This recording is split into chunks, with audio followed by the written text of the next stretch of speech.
Oh, hey YouTube. This is Minnesota Mad and I'm back. I just got back from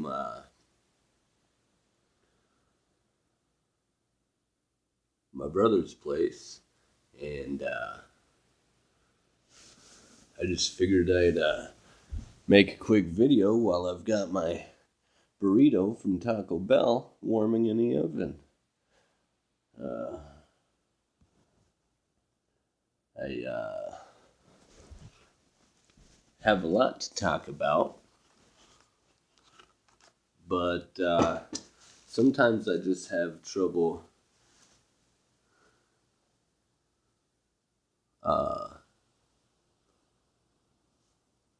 knowing how to begin. So let me light a cigarette.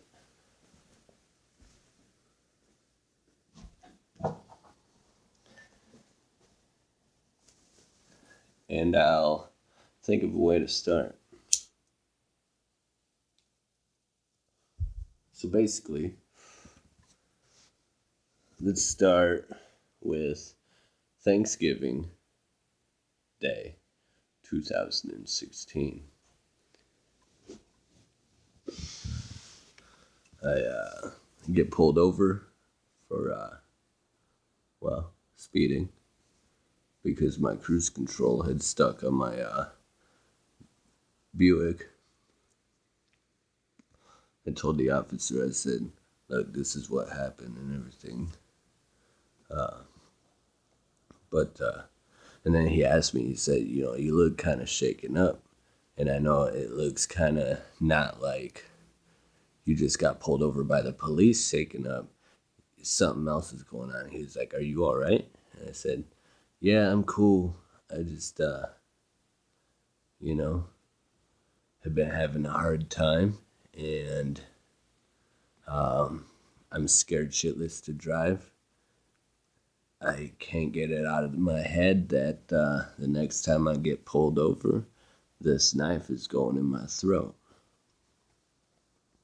Because at that time, I was just, I just didn't know what to do anymore. So I knew that they were going to take my car. Hold on, I got to get this oven.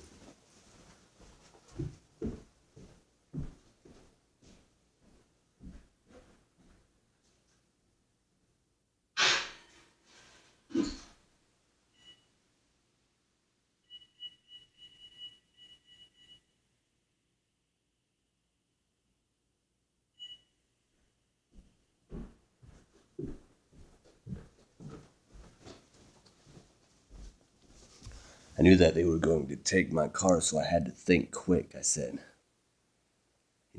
this knife is going to go in my throat.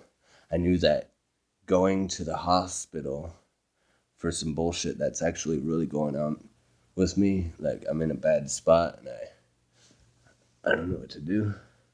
I can't let you guys take my car because you've already taken everything from me because of a discrepancy with a VIN number with Progressive Insurance.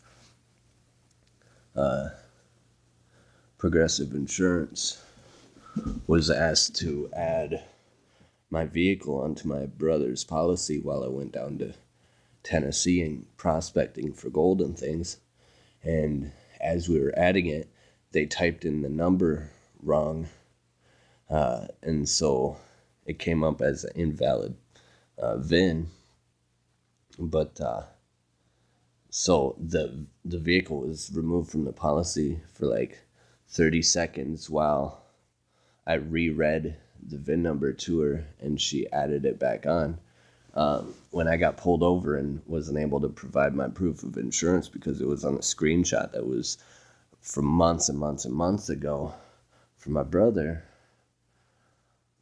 I texted my brother. I said, look, I'm pulled over right now. Can you send me that screenshot back? The officer got impatient, said, here's your ticket, dispute it, you can be on your way. As soon as I pulled away, the text message came with my proof of insurance. So then now I'm in that snafu where you have insurance, but you can't provide it. So you just send it all the information in, which is cool, because that's like, it's a good concept and everything. But when I sent my proof of insurance in to the county, McLeod County sent the request of insurance to Progressive, and the automated system kicked it back as the vehicle was removed from the policy.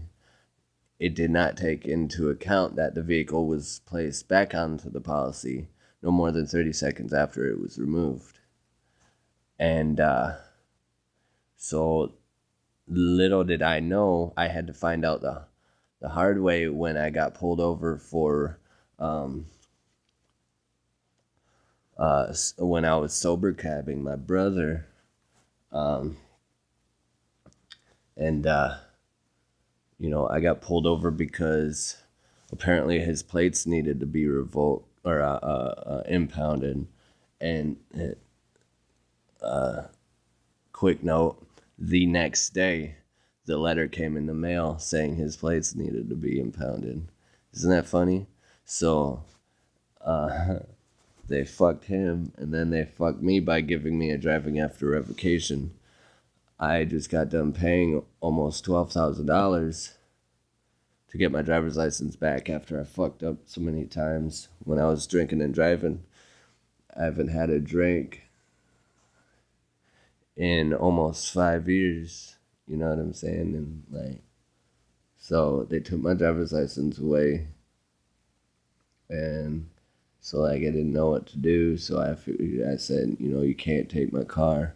So I'm gonna come up with something. So I said, I'll go to the hospital instead. And then I asked him if I could have my guy. I knew the only way I could keep my car is if I was able to convince the officer, which never happens, to allow me to call my tow truck guy. And he said it was okay. And so I called my guy, and he came and got my car. They sent me into the hospital.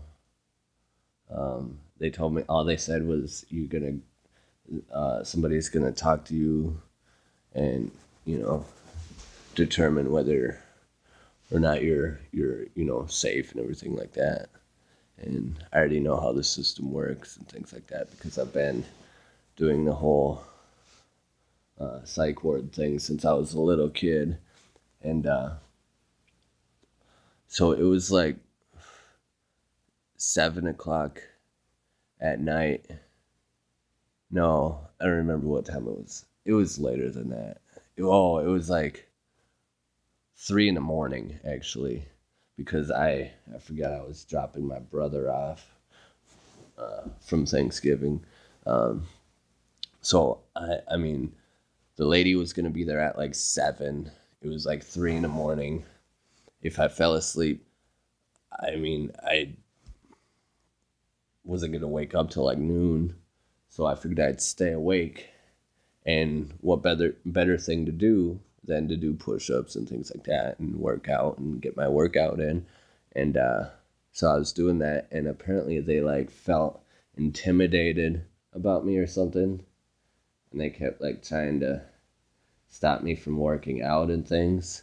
And I'm like, why am I being treated like this? I'm just, all I need to do is talk to this lady or whatever. And so they raped me with narcotic drugs to make me go to sleep. And ever since then, I've been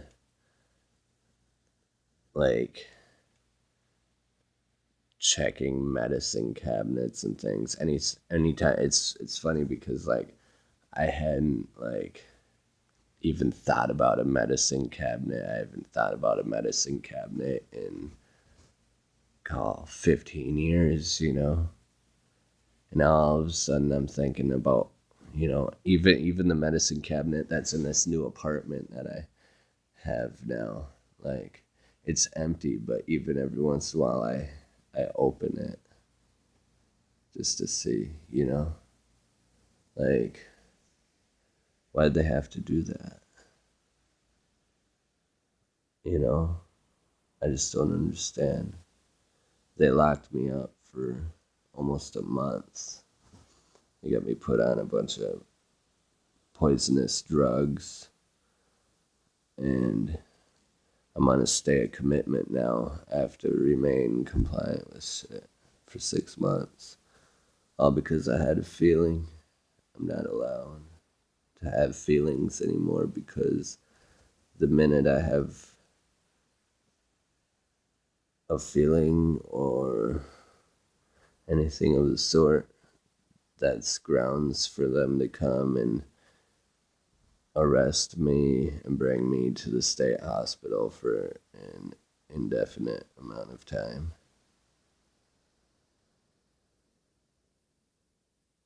I don't know if I could handle that. I'm not a criminal. I'm not a bad person. I didn't do anything wrong. But I'm like being beat down. It's hard for me. But I always seem to find a way to persevere. The most important thing to me is my sobriety, and that I do not, no matter what happens, I do not pick up a drink. It's so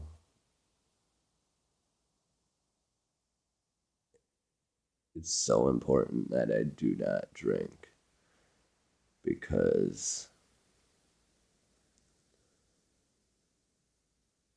it won't be good.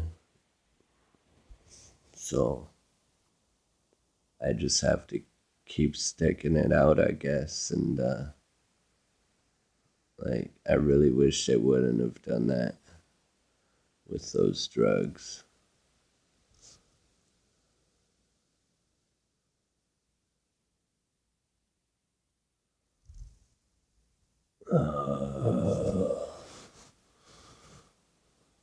This is Minnesota Mad, and I'm gonna eat my Taco Bell, shave my face, and then I'm gonna go to sleep. Catch y'all later.